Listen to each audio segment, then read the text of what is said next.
Welcome to the second part of this module on animal ethics in biomedical research. We'll be seeing the laws and regulation for experimental animals, the CPCSEA guidelines while using animals as an experimental model.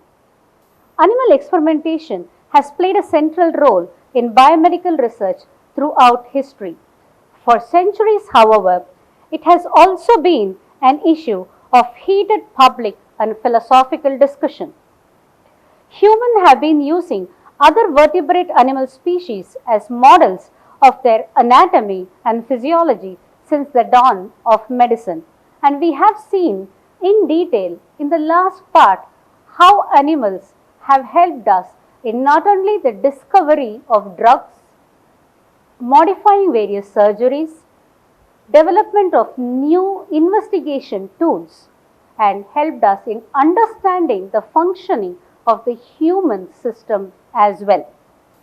The supposed likeliness of human to their anthropomorphic deities granted them a higher ranking, the chain of being, a strict hierarchy where all living and non-living natural things from minerals to the gods were ranked according to their proximity to the divine. Hence, using live animals in experiment did not raise any relevant moral question. So this gave the important thing, animals machine paradigm. Animals suffer a great deal with experiments, but the defense for themselves against the accusation of cruelty by alleging that the suffering inflicted was not unjustified but rather for the sake of humankind. This is a statement given in the 17th century, and unfortunately, this is the same reason that animal researchers give even today. Are we justified? In an historical perspective, why use of animals were not opposed? The likeliness of human to their anthropomorphic deities granted them a higher ranking.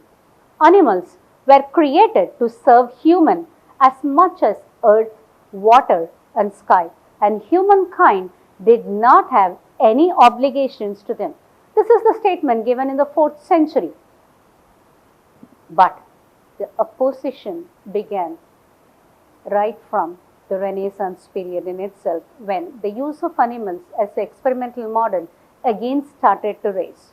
John Locke said that animals could feel.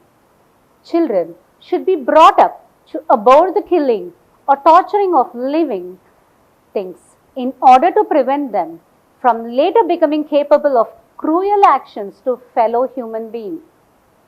He said this, that children should not become violent, but he did not actually oppose use of animals in experimentation. However, this was a beginning. I think this is a beautiful art by William Hogarth in 1750. I've just given a highlight of my red arrows. Focus your attention on them. You can see this happening even today in some parts of our country. Arrows into the rectum of the dog, burning of the eyes of a bird, tying bones or heavy things to a dog's tail, cock throwing. Just see how much of joy is there in some people's face, how much of pain is there in someone's eyes here. I'm sure all of you would be familiar with the Boyle's notorious air pump experiment, where he used birds in this experiment and showed it publicly to show what his air pump experiments were. This figure clearly has captured the emotions of the people. It starts from shock, sadness, appreciation, curiosity, and even indifference in some of people's eyes. Exactly, that's the thing that we see in the face of so many people who use animals in research and so many people who oppose use of animals in research. Jeremy Bentham said that the question is not can they reason, nor can they talk, but can they suffer? Yes, animals do suffer.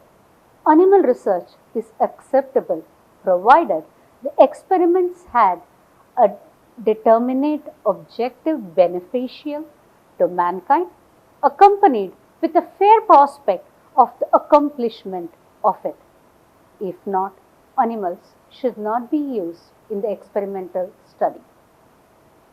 Let's see what did researchers of these times actually said. Jean Raylon and Edmund Meerup. Validity of physiological experiments carried out of animals. Are they valid? Can they be translated to the same thing in human? Stefan Hales and Albrecht von Haller, who have discovered the major thing like blood pressure to inflammation, they used number of animals. However, they themselves were disgusted by the gruesomeness of their own experiments and were concerned about their moral justification. The major opposition to vivisection started in the second half of the 19th century. It's the beginning of scientifically meaningful medical research where animals were predominantly used. This is the time when Louis Pasteur and others were working a lot. Opposition to vivisection becoming more widespread. Even Queen Victoria contributed to an unfriendly environment for animal-based medical research. Louis Pasteur definitely tried to minimize the pain in his animals whenever he used by using anesthesia and used humane endpoints. This anti-vivisection movement saw a little toning down with the emergence of rodent species as animal model in biomedical research. Once rodents started to be used, the use of dogs, horses, chimpanzees and other big animals started to reduce, and use of rodents in the research became more acceptable. In fact, this paper, which was published in 1991, clearly went in to support use of animals in biomedical research. Here, there was a refocus of attention on ethics. Human and animal would still be dying from rabies if Pasteur hadn't experimented with dogs. These were the supporters of animals' use in biomedical research.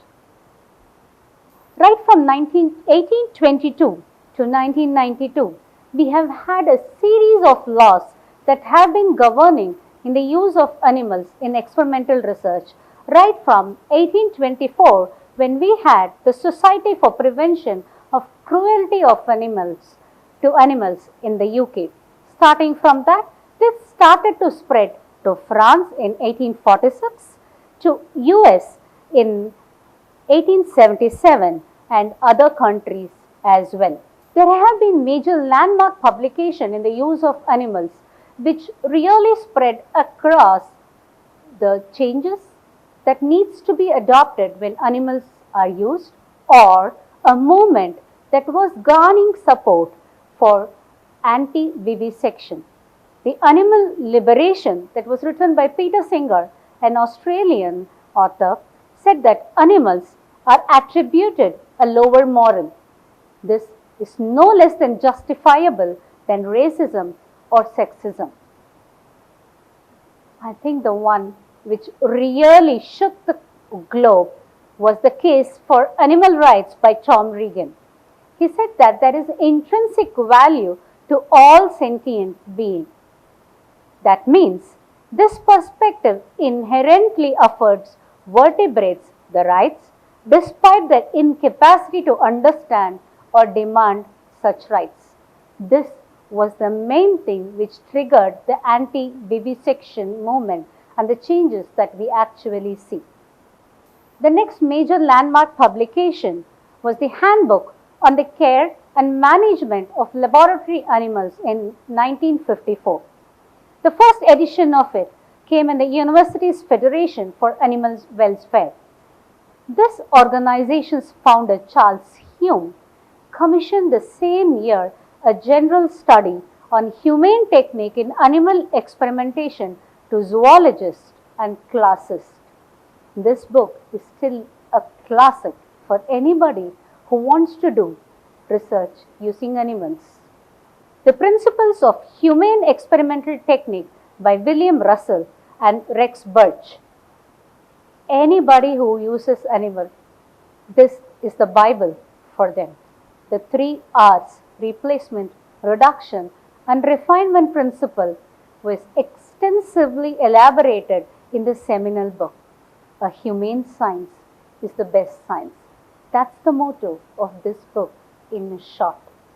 The Declaration of Bologna in 1999 was signed in the Third World Congress on Alternatives and Animal Use in Life Sciences. This again reaffirmed the 3R principle. Humane science is a prerequisite for any good science and is best achieved in relation to laboratory animal procedures by the vigorous promotion and application of the 3Rs. The recent one is the Basel Declaration, which is very similar to the Helsinki Declaration that clearly emphasizes the guidelines that needs to be adhered to when we are doing human research. This is human clinical research. This Basel Declaration brings the scientific community together to further advance the implementation of ethical principles such as 3Rs whenever animals are being used, and called for more trust, transparency, and communication on sensitive topics of animals in research. So far, what we have seen are the laws and regulations governing animal research across the globe. India is not far behind. In 1960, the Prevention of Cruelty to Animals (PCA) Act of 1960 came into force, and it was amended in 1982. The predominantly used CPCSEA, or the Committee for the Purpose of Control and Supervision of Experimental Animals, was framed in 1964. Beyond that, we had various other guidelines like the INSA guideline, the ICMR guideline, the MCI amendment, and even EUGC guideline for discontinuation of dissection and animal experiments in zoology or life sciences in a phased manner. The Committee for the Purpose of Control and Supervision of Experiments on Animals, the CPCSEA, comes under the Ministry of Environment and Forest, Government of India. The main objective of CPCSEA is to ensure that animals are not subject to unnecessary pains or suffering before, during, or after performance of any experiments on them. For this purpose, under the delegated powers, the committee formulated the breeding of and experiments on animals Control and Supervision Rule 1998, which were amended in 2001 and in 2006 to regulate the experimentation on animals. The functions of CPCSEA are registration of establishments conducting animal experimentation or breeding of animals for this purpose, selection as assignment of nominees for the Institutional Animal Ethics Committee of the registered establishments, approval of the animal house facilities on the basis of reports of inspection conducted by CPCSEA, permission for conducting experiments involving use of animals, recommendation for import of animals for use in experimentation, action against establishment in case of established violation of any legal norm or stipulation, conduct of training programs for the nominees of CPCSEA, conduct and support of conferences, workshops on animal ethics. With this, we come to the end of part 2.